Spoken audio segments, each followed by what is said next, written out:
Hi. Good morning everyone. అయితే మనకి ఈ మధ్యలో ఎక్కువ సయాటికా ప్రాబ్లమ్ ఫేస్ చేస్తా ఉన్నారు కదా! అంటే ఈ సయాటికా అనేది అదొక జబ్బు కాదు. మనకిది ఏంటి అనంటే మన లైఫ్ స్టైల్ డిజార్డర్ వల్ల మనకొచ్చేది. సరిగ్గా ఎక్కువ కూర్చోవడము, ఎక్కువ బెండ్ అయ్యి పని చేయడము, ఎక్కువసేపు నిలబడడము, ఎక్కువ ఇట్లా బెండ్ అయ్యి కూర్చోవడము, ఎక్కువ సాఫ్ట్‌వేర్స్ అందరూ కూర్చొనుంటారు. టైలరింగ్ కూర్చొనుంటారు. బీడీలు చేసేవాళ్ళు కూర్చొనుంటారు. టీచర్స్ ఎక్కువసేపు నిలబడి ఉంటారు.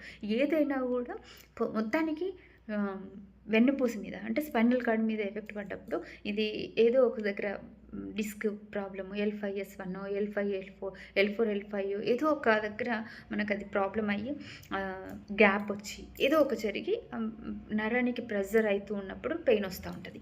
దీనికి మనం మందులు వాడితే ఎలా తగ్గుతుంది? ఒక కొమ్మ వంగిపోయిందనుకోండి, దాన్ని ఏం చేయాలి? కింద ఎరువులు వేస్తే అది తగ్గిపోతుందా? తగ్గదు. దాన్ని ఒక కర్ర సపోర్ట్ తీసుకొని మరి ఇక్కడ మనం ఏం చేస్తున్నాము? ఇది అక్కడ ఒక గ్యాప్ వచ్చింది. ఆ గ్యాప్‌ని ఏం చేయాలి? మళ్ళీ మన ఎక్సర్‌సైజులు ఉంటాయి దానికోసం.